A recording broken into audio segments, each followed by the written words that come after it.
Welcome to the Always Better Than Yesterday podcast. I'm your host, Brian Hartley. This podcast exists to equip and inspire your heart-centered leadership. Every week, we bring interviews with some of the greatest heart sets and mindsets on the planet.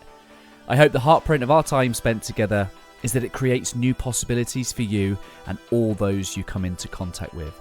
If you'd like to explore what we could make possible for you, then head to abty.co.uk/connect and book in a free 30-minute call to begin our journey together. I just want to express a huge amount of gratitude to our sponsors, Exhale Coffee. I have been a big fan of Exhale Coffee since meeting Alex and the team back in 2022. Exhale is the first coffee to be sourced, roasted and lab tested specifically to maximize its antioxidant and anti-inflammatory potency. An independent lab test has shown that 1 cup of Exhale Coffee has the same antioxidant power as 1.8 kilos of blueberries or 55 oranges. I'm a huge fan, and Mrs. H loves the decaf, especially because she knows that Exhale use the mountain water decaffeination process, which uses only pure glacial water from the highest mountain in Mexico and no nasty chemicals. Simply head to exhalecoffee.com/ABTY for your special offer. And lastly, before I introduce this week's guest, please do subscribe to the channel if you haven't already. It would really help us leave a greater heartprint on this world. The first interview session of the year, episode 248, is with John Eldredge. John is an author of many incredible books, including Wild at Heart, Discovering the Secret of a Man's Soul.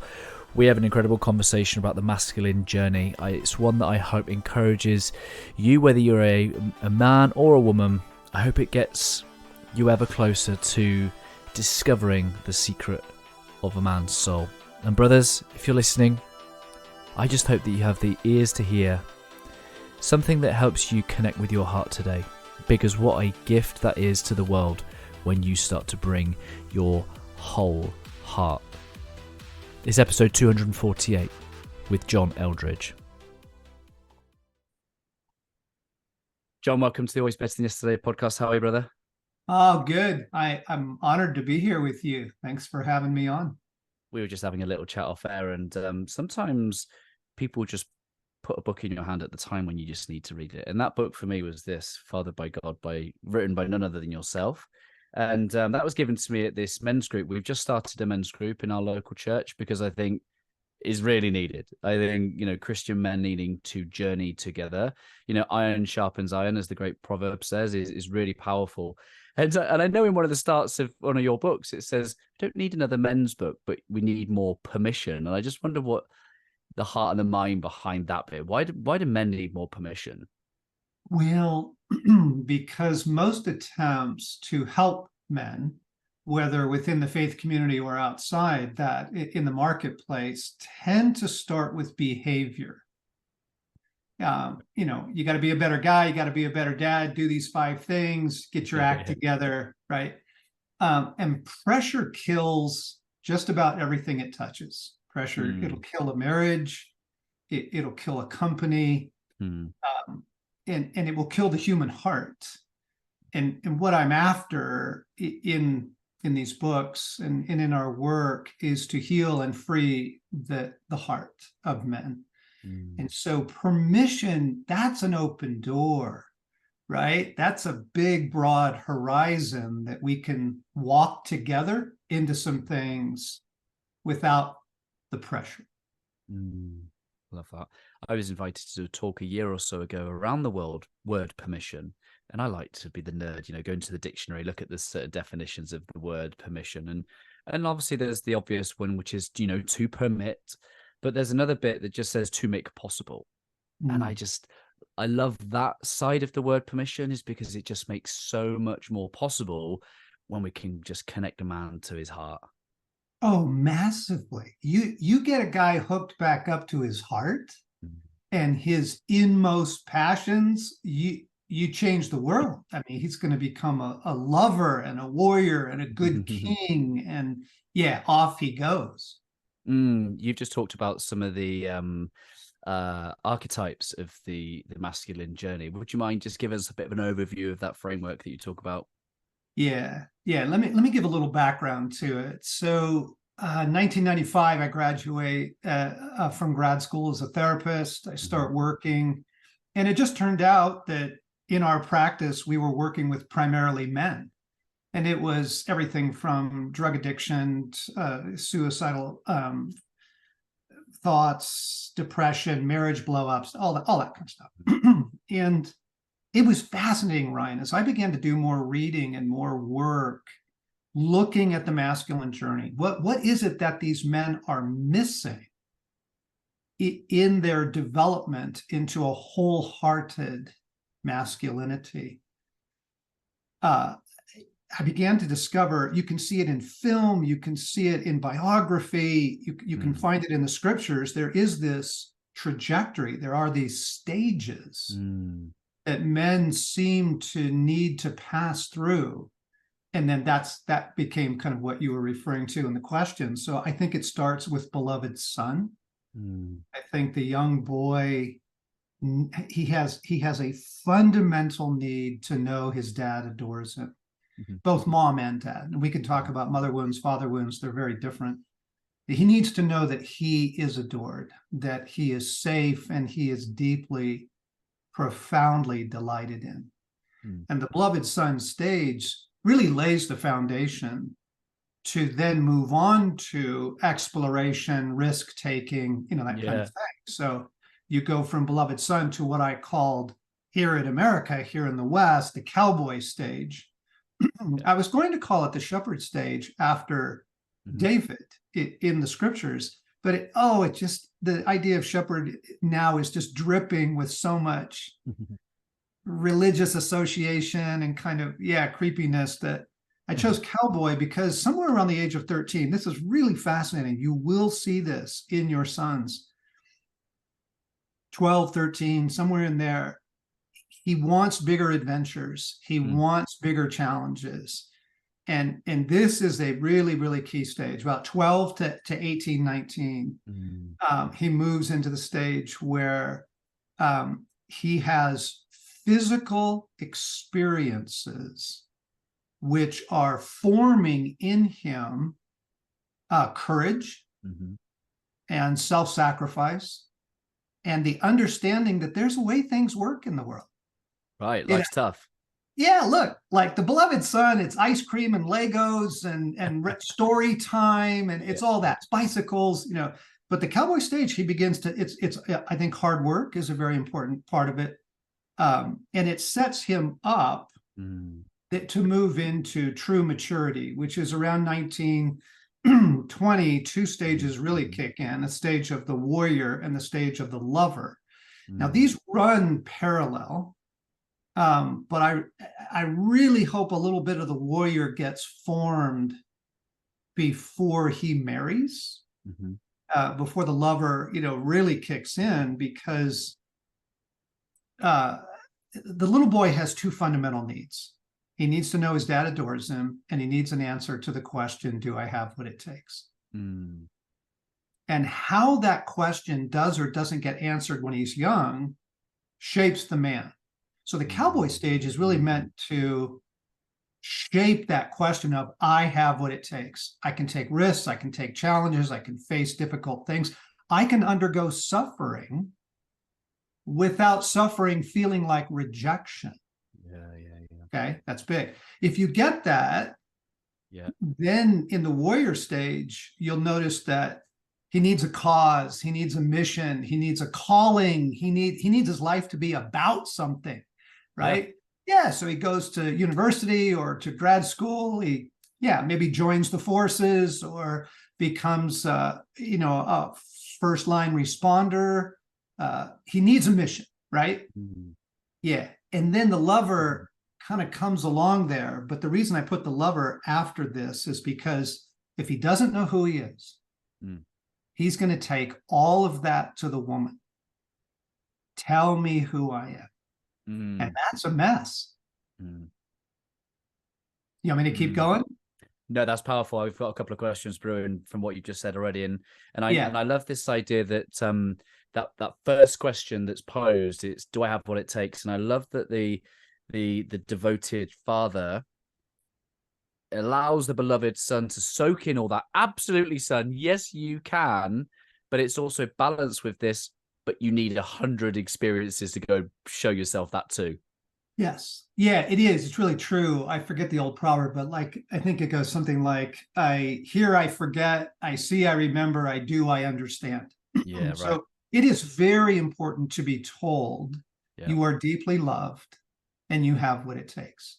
Yeah. It is a different thing altogether to discover for yourself, right? Through experience that you do. So we used to do a family camping trip every year that was near lakes and rivers, and we had canoes. And when the boys were very young, they sat in the canoe while the adults paddled. But then in the cowboy stage, you see, they took the front, they took the bow, and they have a paddle, and they're learning how to navigate water, and they're in charge, somewhat. But then in the warrior stage, we put them in charge of a canoe with human lives in their hands. And they understood this is a very serious thing. I am being entrusted with power. Will I handle it responsibly? Yeah, and those experiences, those shape a man for adulthood. And there's this, I like the way that you play out this this almost like spectrum. It's like they need these adventures, and both too little and too much will both create a wound. This perspective of, I think we understand that like too much can cause some serious harm. You push a kid too far, but also this overprotection. The overprotection, trying to keep them safe. I was raised single parent mum. There's something about maybe the mum that just wants to keep the little boy safe, and actually withholds them from the experience. And understanding the perspective that can equally cause a wound is a bit paradoxical. Yeah. It's very much like a tree. If you protect a tree from the wind, its roots remain very shallow. Right. And actually the fiber of the tree itself, the core of the tree remains very weak. It needs to be subjected to storms. And again, like you're saying, within moderation, not violent hurricanes. Yes. Yeah. But also not a greenhouse tree. Yeah. That hasn't had real life experience in nature. Yeah. So you can overprotect the boy. I think I would also add, Ryan, that for many men, as I've talked about the power of a father and the power of a father wound, they said, well, my dad was fine. I didn't grow up in a violent home. I didn't grow up in an alcoholic home, But I would ask this question, but was he silent? Right. Yeah. Because silence is on the other side, you were saying, where it's too little. There's too much and there's too little. Nothing is said, nothing is given. And while it doesn't look violent from the outside, it is nonetheless profoundly wounding. Silence can be violence, right? And that was a bit I was going to add to, you get the overprotective mums, but also the passive dads. Some dads that are working more, that are coming home stressed, disconnected from their hearts, they're not playing. And I've got to this stage in my life where I've become a bit more kind of, I don't know if conservative is the word, because that's a bit more political, but I've definitely got to a point where it's like family. I'm done with like capitalism and commercialism. I'm like, I want a ranch. I want to raise, kids with my dogs. I want a cow in the field and get some. I've got to that point in my life, right? And I'm reading this book, and I'm reading Fathered by God, and I'm hearing about your early upbringing. I'm like, wow, like it sounds beautiful. You talk about the experiences you had on the ranch, and so I was like, oh wow.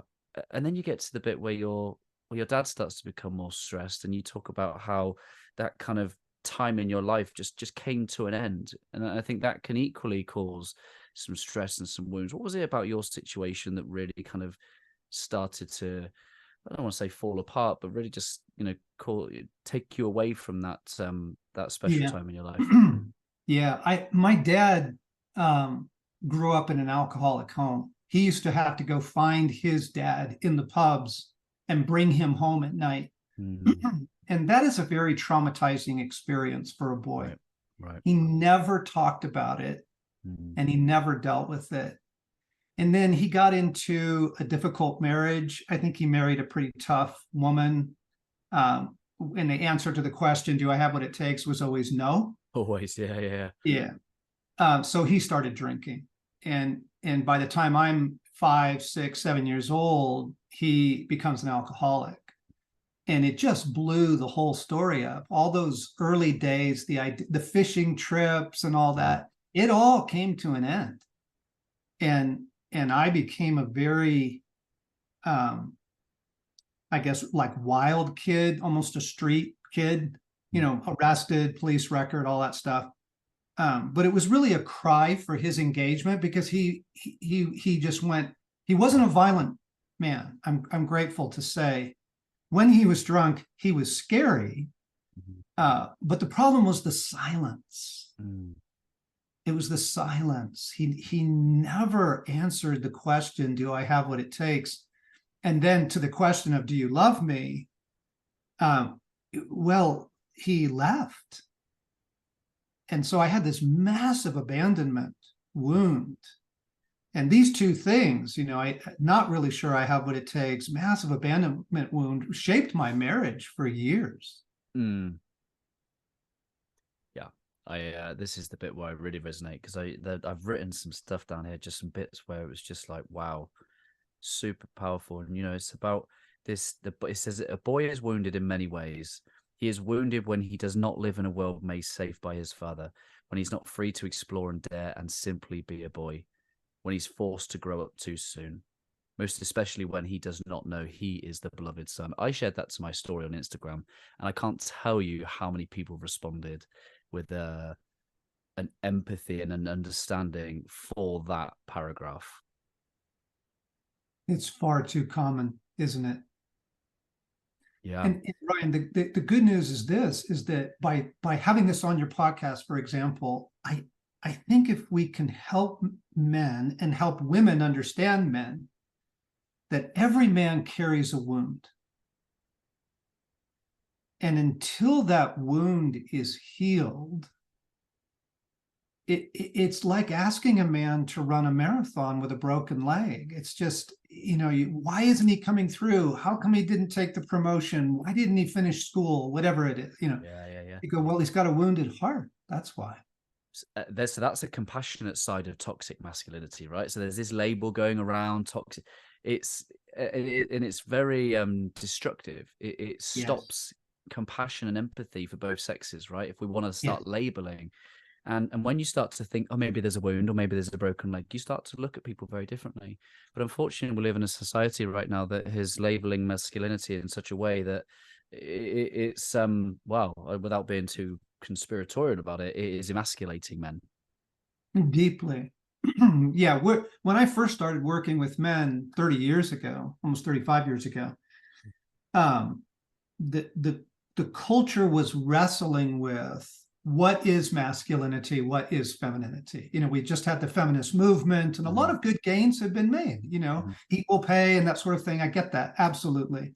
Now, 30 years later, we're at a point in culture where people are wondering if these are even legitimate categories. And that is profoundly disorientating. It really is. Like, if you don't have guidance into what it means to be masculine, to be feminine, to, whoa, that can make people feel very lost indeed. Yeah. I was talking to you a little bit off air. I've been with my wife since I was 15, so literally man and boy, right? And even a lot of my adulthood was still a young boy in there, because my father left when I was 6 months old, and stepdad when I was 12, granddad when I was 12, 13. So the story I have in my heart, my mind, is that male role models don't stick around, not love, don't stick around. So that abandonment wound has been very prevalent throughout my life, and even to a point where it showed up in my kind of career in my late 20s. I used to have a career in policing, and there was a bit where at one point my senior leaders sat around and severely judged my social media profile. And it was just triggering me in ways I didn't really rationalize or understand.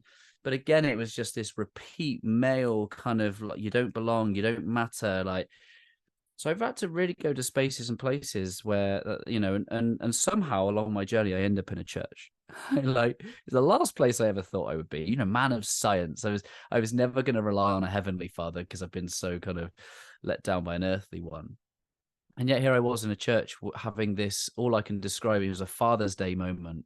And the pastor said, "That's it, man. Come down the front. We're going to say some words over you." I thought, what's the worst that can happen? I thought I didn't have a faith at this point, but I ended up going down there. And as the pastor said these words, he said, "That's it, women. If you want to put your hands out towards these men, you do that."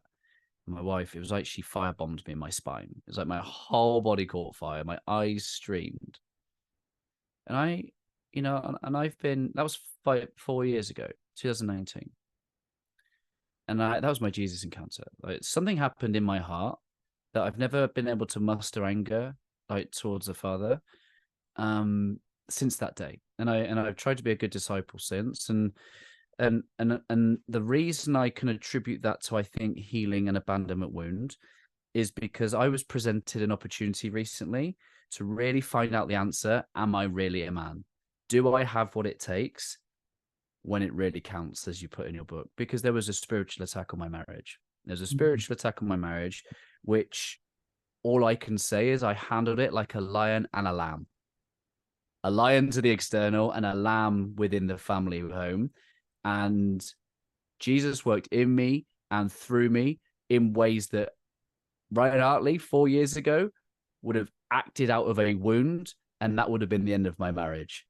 And so all I can say as a testimony to this stuff is that we need Jesus in our life. We need these wounds healed, because it makes incredible things possible. It really does. We move out of a reactive mode, just reacting to our world, reacting to disapproval, reacting to fear, reacting to rejection. And we begin to live out of a healed place, like you're describing, Ryan. It's such a beautiful story. Yeah. Well, the way I see it is it's learning how to lead from love, not for love. My greatest lesson of all my life is that I did so much for love. And I guess that's the work of the enemy, isn't it? That's first having me believe that it's not present, that I'm not the beloved son. Yeah. And that's such a such an evil tactic for any man to certainly believe that he is not loved, that we then go off and search it. No, there's another, I'm going to read this one quote because it's so powerful. But it says this: "Without this core affirmation or core assurance, men will move unsteadily through life, trying to prove his worth or earn belovedness. Through performance, achievement, sex, and 1,000 other ways, he never knows his search. It's ruled by fears. He wants others to notice him, and he longs for comfort." And his heart is yearning, and that is men up and down the country, all around the world, particularly in the highest points of corporate world, shall we say, because there's a lot of men out there searching for love that they first believe that is not present. Yeah, absolutely. Because see, each stage builds on the next. You've got beloved son, and then you've got the risk-taking cowboy stage, the formation of the teenage boy to a young man. You've got the warrior lover, and then comes the king, and then the sage. And the great question of the world is, why can't we trust men? Mm-hmm. And especially, why can't we trust men in power? Mm-hmm. Whether that's office or money or, social influence, why can't we? Well, he's an unformed man. He's mostly boy inside. Yeah. And so, he gets a chance to get some belovedness in other partners, or he gets affirmation of his identity in money or in approval. Yeah, he's going to make a mess of things. He's going to do a lot of harm. Yeah, and particularly if they've not embraced this idea that life's supposed to be hard, because you talk about how, many men are just trying to create a life. They're trying to use their energies to make a comfortable life. They're trying to be nice, trying to have it soft. And you say that that's no way for a man to live a life. I interviewed a guy called Dr. John Gray, who's the author of a book called Men Are From Mars, Women Are From Venus. And John says that actually at a hormonal level, that's an addiction. If a man is seeking too much comfort in his life, he's just full of estrogen. And he says hormonally, that is an addiction. Yeah. sorry to break this to all you guys. Like, there is a place for comfort because we are, the boy grows up with mother and dad, and mother is mercy and mother is kindness and mother is meant to be unconditional love. There is a core need for that, but a man cannot build his life around the search for comfort and ease. And guys, like, you live in a comfort culture. 100%. You don't like the weather, you just walk over to the wall and change the temperature, right? You don't like what you're listening to, you don't like this podcast, you just go to a different one. On and on the comfort goes. And we don't realize that it's not good for masculine formation. So here's a funny story, Ryan, from our house last week. So my wife bought new towels, new bath towels. Yeah. And they are the most cushy, soft, luxurious towels that I more than like a really rich hotel. And I'm like, babe, I can't use these. Yeah.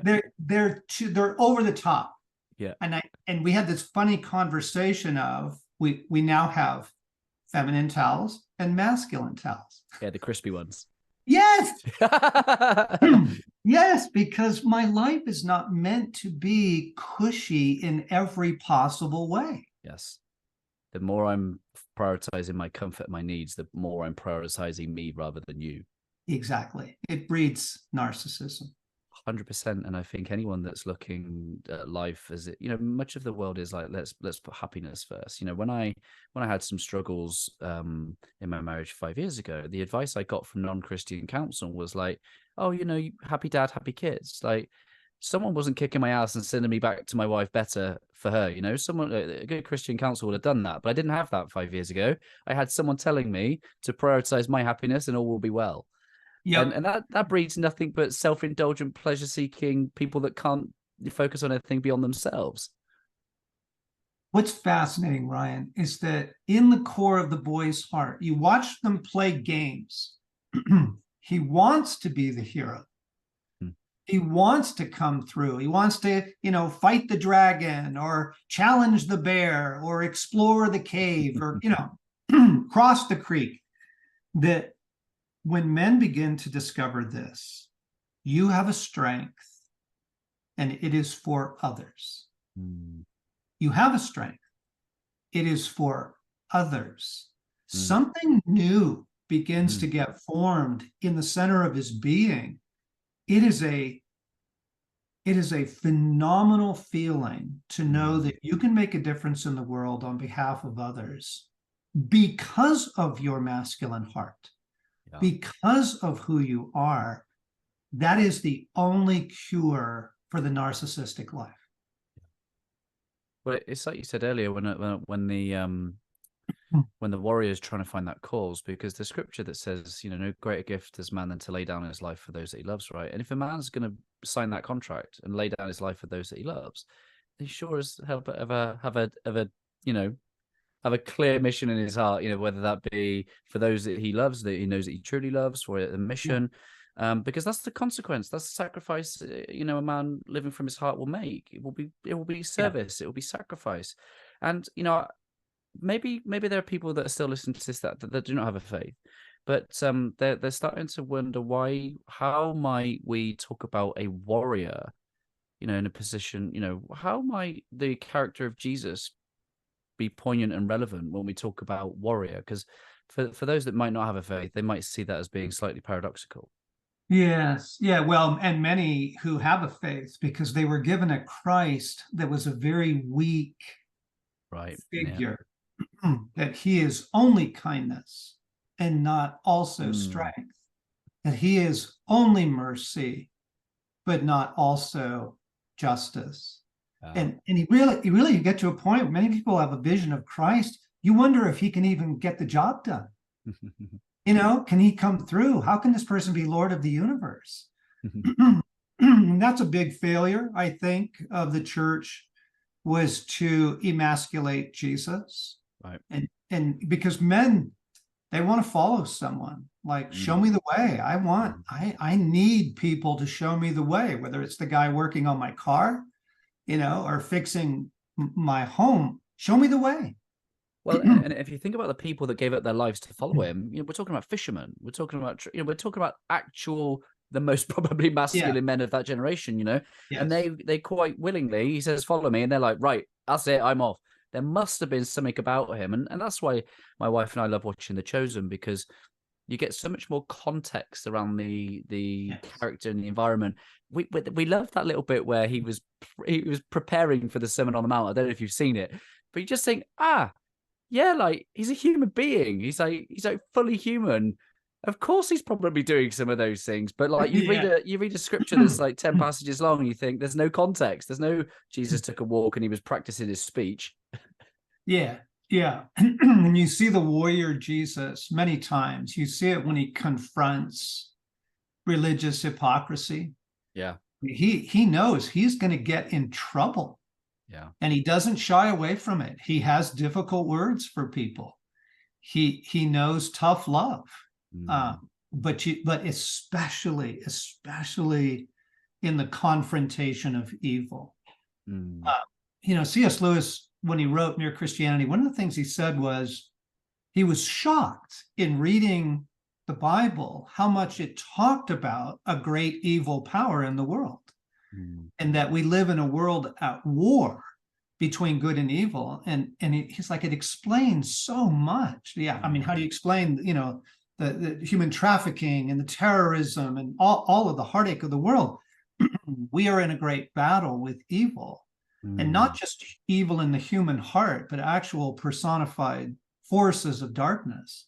Well, Jesus Christ walked into hell, took away the keys of death from the evil one himself. I mean, you talk about the warrior, his fierce strength when you need him to be. It is just remarkable to watch. Yeah. And I just think the word courage, in the root of the word in French is cœur, it's heart. Courage is walking with that heart. And I think that there's so much of that, I think men admire that in, particularly in the Hollywood, Braveheart type stuff, but that's what it is. It's connecting with him with his own heart, his love for, his family, his children, whatever it is. And, I guess how does one start to understand the tools and the tactics of the enemy? Do you have a belief that the enemy works in a particular way? Because I think if we're in a battle, we're never going to win that battle if we don't know who the enemy is, where they are, and how they work. Yeah, exactly. His primary tool is lies. Jesus calls him the father of lies. And what he is seeking from us are what we call agreements.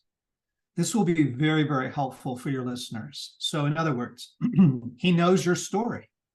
He knows whether or not you were loved. He knows what you were rewarded for. He knows where rejection came. He knows where trauma came. And he will come in like in a marriage. And what he will whisper is, she doesn't really love you. And if you make an agreement with that, it will destroy the marriage, because it becomes the lens through which you see everything. It might be at work. It's that, you don't have what it takes. No one appreciates you. You're weak. You're dumb. You're stupid. If you make agreements with these things, they frame the way you experience the world, and they become very, very crippling. And so you go back to my story. Alcoholic father, mom is gone, back to work, when I'm very young, 5 years old. I have no memory of playing with my mother. I have no memory of her reading a book to me. So pretty profound abandonment. And so I made a very, very deep agreement with the lie. I will never trust anyone. Don't ever trust anyone. Okay. People will fail you. And that shaped me. I became very isolationist, not trusting, very guarded in every situation. There's no joy in that life. There's no intimacy. There's no romance. There's no love in that life. until I broke that agreement and said that I reject that. That's not true. Yeah. And so that's the primary way he works, is getting us to make agreements about identity, about others, about the world, our work, our place. And if you can begin to see those agreements and break them, it can be very, very, very free. Yeah. I think God makes a lot of effort in giving us promises. And I think the enemy just has to go, really? You sure? Like, just that 1 degree of doubt where just that's, and for me, that leads to a division, is the division between us and God, this division between man and wife. And John, I tell you what, I laughed when I picked up this book, Wild at Heart, after this situation that I talked about with my wife and I a couple of weeks ago. Well, it's safe to say we had a spiritual attack on our marriage. And the devil section in a battle to fight with the enemy. Do you want to know how our division started? Parking. My wife told me where to park. And to read your story in here, I took it straight down to my wife and I was like, see, that's how the enemy gets in. Right? Because then it's the message. Yes. Right? Yeah. And what was the message? You don't trust me. Well, it's like, you don't trust me. And the message back was, I tell her every single time, stop telling me where to park. I've got this. And she's like, I'm just being kind. He's being mean. Is he always going to be this mean to me? Yes. Yeah. Okay. So here's another whisper of the enemy. He immediately jumps in and he says, she always does that. And he'll never change. Yeah. And if you make an agreement with that, it will really shape the way you experience one another. So it's just so helpful. Yes. To expose this and go, wait a second, that's not you and that's not me. We have an enemy. Our marriage has an enemy. Our children have an enemy. Yes. And you can watch the assault on their young hearts and their identity, the teasing, the taunting, the bullying, or the isolation, right? Yeah, you can watch the battle for their hearts and you can help them with these agreements and say, sweetheart, what are you feeling right now?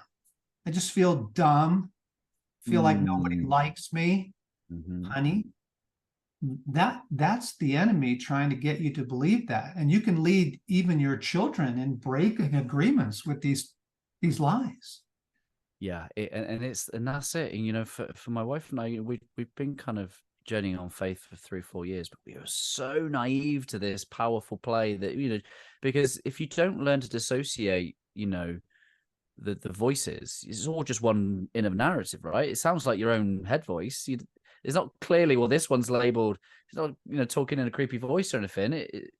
And so the act of discernment, particularly man and woman in a relationship, learning how their partner isn't the enemy, but the enemy is at play, is such a helpful thing, because so often I think we associate the worst of each other as character, as behavior, without going, actually, do you know what?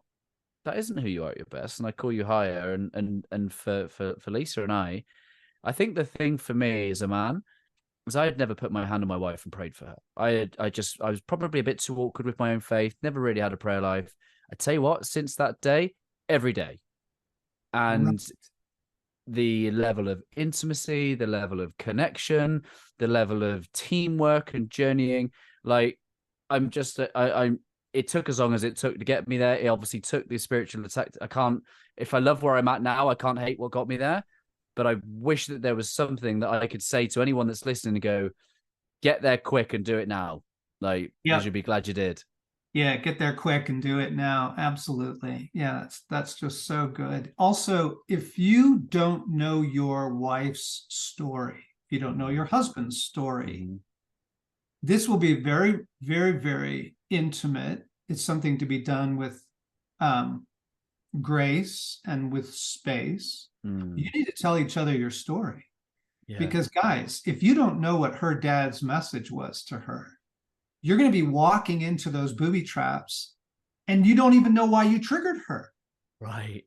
Oh my goodness. But if you know, her dad's message, my wife developed an eating disorder because her dad's message to her was, if you are overweight, no boy will ever love you. And so for me to make any comment about, really, you're going to have a piece of pie, or, was just so triggering. And I didn't know why. Well, I'm walking into this minefield called her story. Yes. Yeah. Please know one another's story so that you know where those core agreements are and you know where the battle for the heart is. It's so subtle, isn't it? I have a one-liner that I say to my wife when I'm stressed. That I said, what you have to understand is, and the way that she receives that now that we've talked to, she's like, that's so condescending. You think you like this and that. And I'm like, no. No, it's coming from a place where I feel misunderstood. Like, and it was like us. We both put that in the middle, and she's like, oh. And I'm like, oh. But you can't have those conversations in the heat of the battle, in the heat of the moment, because it's just not something about our brains just don't allow us to go to the compassionate side of things. Yeah. That's actually interesting that you say that, because compassion is actually a very, very sophisticated function in the brain. It's a complex process. It does take time. Well, I was reading earlier this year the Gospel of Mary, and the author did an analysis of it, and I think the deduction was that they believed that compassion is a feminine trait, and the reason they got to that conclusion was the fact that when Jesus is ultimately on the cross, none of the disciples were present. If you think about that core masculine trait, I think John was there, but think about that core masculine trait, which is to problem solve and fix it, right? As a guy on a cross, you can't really fix that. And so it's hard to watch, it's hard to look, it's hard to be present. So I think the more and more a man is able to have these kind of open-hearted experience, compassion for self and others become possible. And I think women are yearning for a man to connect with their heart. And I think he's only ever going to do that to the depths that he's met himself, right? And I just love the books that you've put out into the world, because you're giving a man permission to connect to the depths of his heart. I love the way that you share these stories of your childhood and your experiences and your interpretations and your marriage, because we're journeying with each other, right? We're brothers on this journey, and I guess what I'm trying to say is just thank you for your work, John, because I think you're giving so many men the permission to meet themselves at their depths. If we can help men heal at the level of the heart, that brings me enormous joy. Yeah. Why do you think faith is such an important part of that journey then? Well, your being, you are body, soul, and spirit. You are by nature a spiritual being. And it might be music for you, it might be the outdoors, it might be art, but you have a spiritual life. Everyone does. What we want to do is hook up to the creator of our hearts, to our true Father, so that we can get more tight with the whole story, more guidance, more counsel, more wisdom, more healing in it. Your experience of Jesus healing that fundamental abandonment wound, I just want to say, folks, that's available. You just say, okay, Jesus, I'm in. Please come. I give you access to my heart. I need that. I want that. I need healing and formation and all that my soul cries out for. Let's not just bumble around in the dark here, folks. Let's get hooked up to the one who knows you best and loves you most. Yeah, so much of my downfall and my barrier to coming to faith was this it felt passive, it felt surrender, and it felt like mum, single parent, she grew up, 4 jobs, never took a day off, independent, never asked for help. Like, I inherited the best and the worst of that. Do you know what I mean? And the worst of that meant that I would keep going and force my will until it got me to a point where it couldn't make stuff happen. Yeah. And and I very much learned that surrender is certainly not an act of giving up, it's an act of trust. Yeah. And for me, it's as bizarre as it is to have a relationship with that someone isn't physically here, for anyone that can't understand that. It is a peace that transcends all understanding. Yeah. Yeah. I mean, you get to be friends with the smartest person in the universe. Why would you turn that down? You need counsel. What do you do with your life? How do you get out of this debt? What do you do with this difficult marriage? How do you overcome your addictions? Look, you can be pals with the most brilliant person. And he's playful. The thing that I love about Jesus, I love his warrior heart. I love his playfulness. He is downright funny, folks. And he will say things and do things that he knows your particular sense of humor. That's just the best. Yeah, you're talking about beautiful outlaw, experiencing the playful, disruptive, extravagant personality of Jesus. What's on your heart and your mind at the moment, John? Is there a particular passion? Is there something that you're bringing into the world at the moment that's really got you on fire? Yeah, yeah. I think what we have to help folks understand now is that to be a human being at this moment on the planet is to be traumatized. Right. They did some fascinating research, Ryan, after 9/11 happened in the US. And in fact, it was fascinating. I was actually in Edinburgh when it happened, when 9/11 happened. Here's what they discovered later. Men and women who watched it on television experienced the same level of PTSD as people who were there in person. And it has to do with visual images and the brain's inability to sort reality from fiction and that sort of thing. It's why movies work, right? To be a human being at this moment is to be traumatized. The amount of information you're exposed to, the amount of change, heartache, loss, deprivation, all that. What I'm passionate about, Ryan, is God heals trauma. Yeah.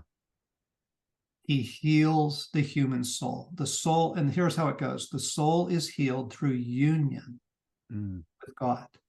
Not just belief in God, but actual union. Your being is porous. It's meant to be filled with the life of God. And this is the best news in the world, because what do you tell that 14-year-old in India who's being sexually trafficked? I'm sorry, you got to get to a therapist. You need 5,000 pounds to get to a trauma intensive. Like, that's horrible. That you have God and he can heal your trauma. That is what I want folks to know. Yeah.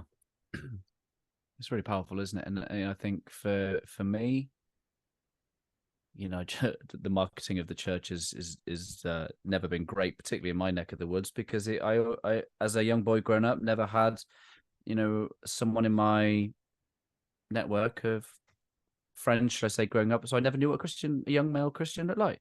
Yeah, I thought it was a pointy building. Everyone sits in rows and we say peace be with you at the end of the ceremony. And I just thought, there's no way I want to be Ned Flanders. Do you know what I mean? That was just not who I am. That wasn't, but it's, you know, my wife kind of got into faith and asked me to go to this kind of Christian festival. I was like, sounds like my idea of a worst nightmare. Do you know what I mean? But I got there and it was just incredible. People from all walks of life, and God has a sense of humor. Just the lyrics that he was putting on my heart, and you know, I was never hearing music like it, and that was the way that I was being spoken to, was through the power of music. But then you start to dial your own ear in and start to, you know, books and I get to have great conversations with great people like you. But hopefully this conversation between two men, you know, starts something for someone. You know, I think for me it's just being an open-mindedness, a curiosity, of something's and then that's the thing. I think this is the power of testimony,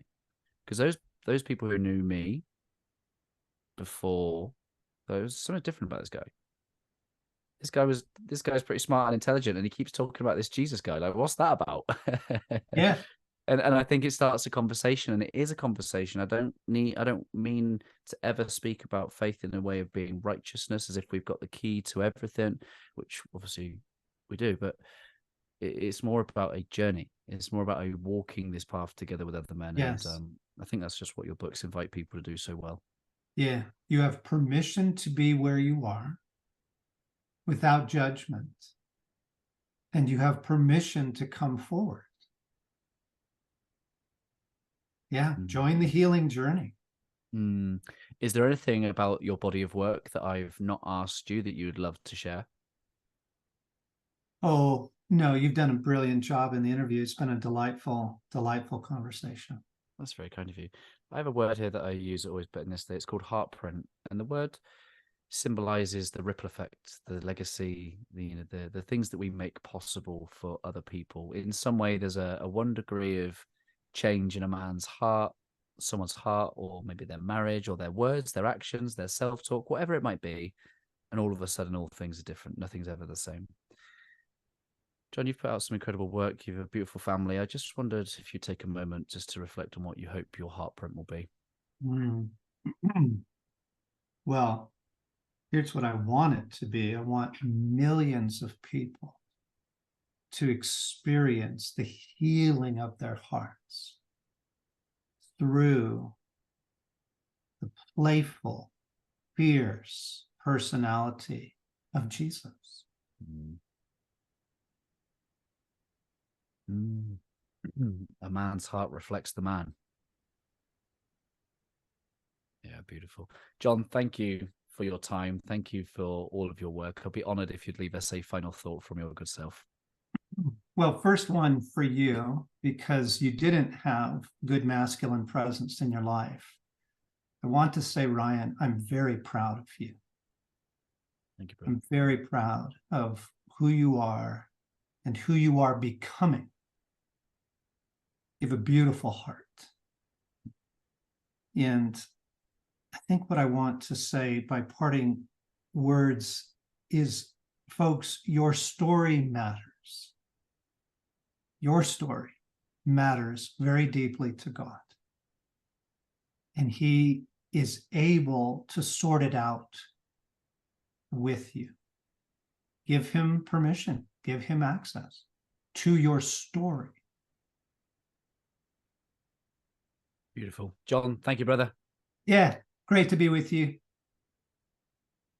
Hey, my friends, thank you for making it to the end. I hope that our time spent together today has left you a little bit better than before you push play. I'd really appreciate if you just took a moment to leave a review to allow me to meet more people where they are and hopefully leave them a little bit better too. If you're curious to know how I, through Always Better Than Yesterday, can serve you, your team, your organisation, then head to alwaysbetterthanyesterday.com to connect. And while you're there, let me know 1 or 2 things that you're going to do as a result of listening to this conversation. I absolutely love hearing your thoughts, your reflections, and the things that this spark in your own heart and mind. If you want more insights from my heart and mind, I do send out short episodes on a Monday, Tuesday, Thursday and Friday, and again, I hope that they serve you well. I appreciate you listening. I'm Ryan Hartley, host of the Always Better Than Yesterday podcast, a podcast for heart-centered leaders just like you. Keep leading, my friends. Always love.